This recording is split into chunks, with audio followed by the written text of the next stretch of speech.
an opportunity platform. This is a chance for them to, in exchange for sharing their lives and letting us in, find their path to their own success.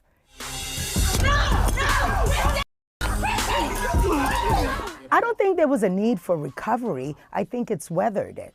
For every person that criticized the show, there were 10 people that connected with the show. Why don't people say it's given Black women an opportunity, right? Is anybody looking at the success stories of Love and Hip Hop? Rashida opening up 2 stores in Atlanta, 1 in Houston, opening up an entire restaurant. K. Michelle, Puff and Pedals restaurant. All of these women are doing amazing things that Love and Hip Hop has afforded them the opportunity to do. I always say, where is this committee that nobody told me about that decides what Black people should or should not get an opportunity to have a platform?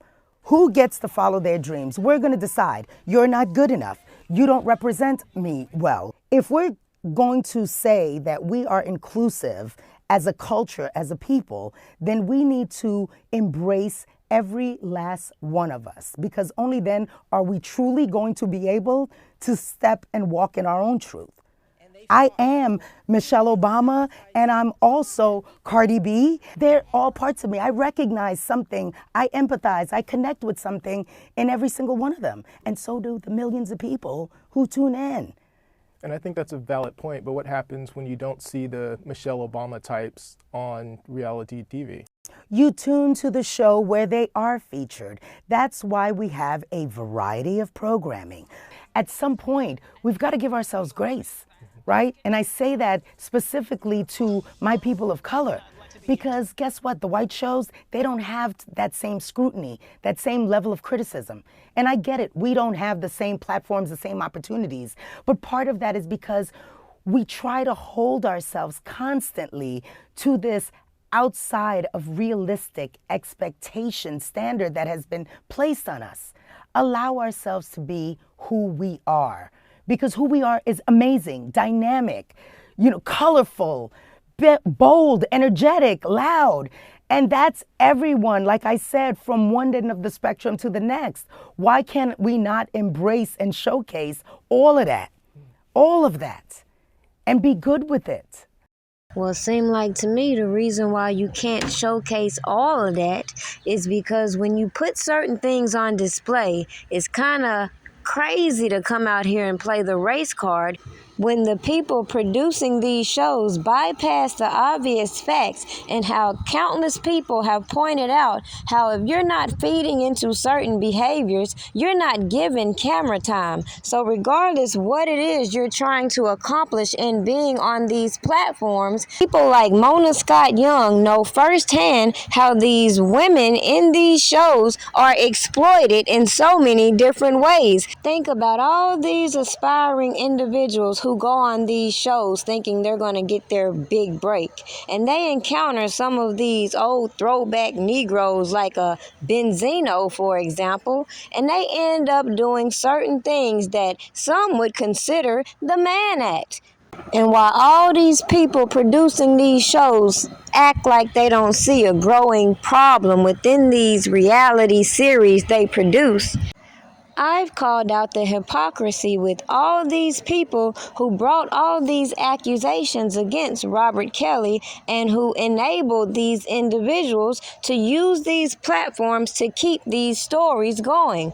Meanwhile, the overall point that I bring to you is simple. When these people feel like their career is going to be skyrocketed, they don't mind acting a fool for certain individuals. But then when things go left and they realize their career is not getting the pull that they actually wanted, and or their image has been tainted by what they put out there, then you see a shift in their attitudes and feeling exploited. When these women start realizing their bank account don't match the way they have a newfound celebrity, then you see a lot of shifts in personalities. So to all of you haters who always had something to say about my girl Mona, we got a real testimony right here.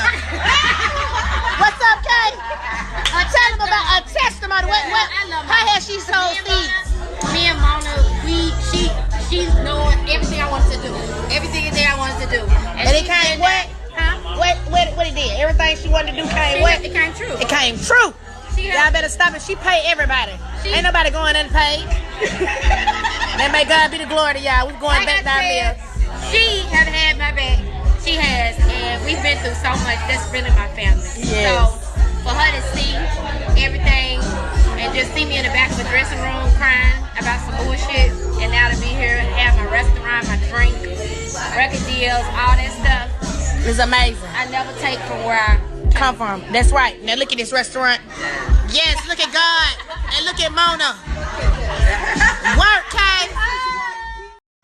I just find it very hypocritical, all these people out to build names for themselves by exploiting other people, teaming up with other individuals, even though we clearly see in this entertainment industry, a lot of these people run in the same circles. So a lot of the things that they put on these platforms, I just can't swallow.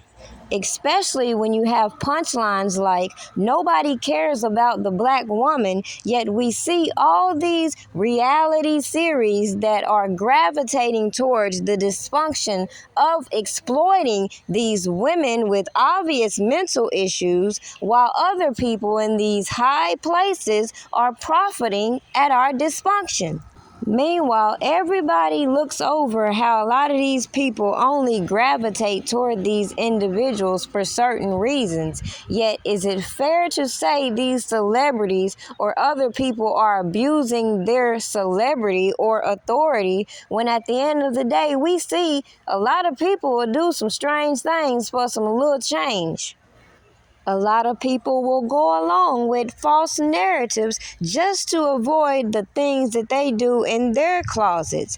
And then you have all these individuals who unfortunately had to find out the hard way that everything that glitters isn't gold. And all those people that cheer you on in your dysfunction won't be there in your time of need. And then you have others that'll sit around and plot on your demise for their own benefit.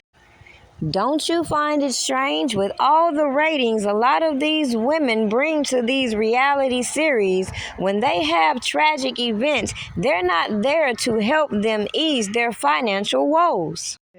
On board, I've been calling Natalie and them. She said Natalie. Natalie? I don't know when they're starting it. They already started it. The baddies? Yeah. In the South? What you supposed Bad. Natalie, what's her name? Yeah. Somebody tag her. They already started it. You don't worry about that. You gotta get better right now.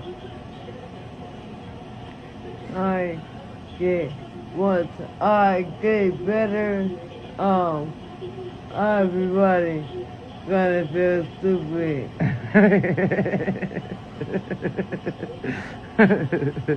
Yep.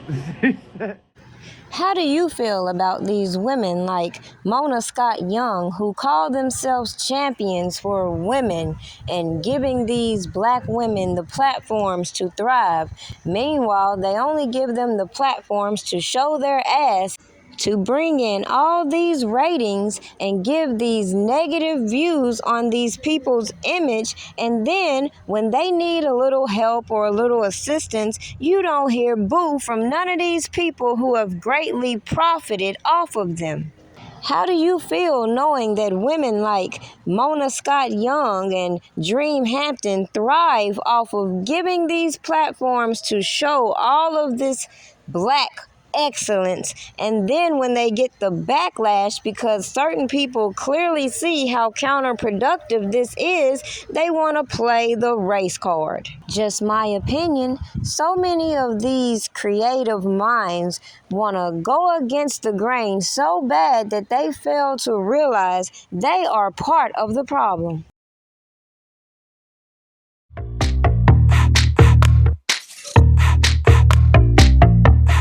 Something good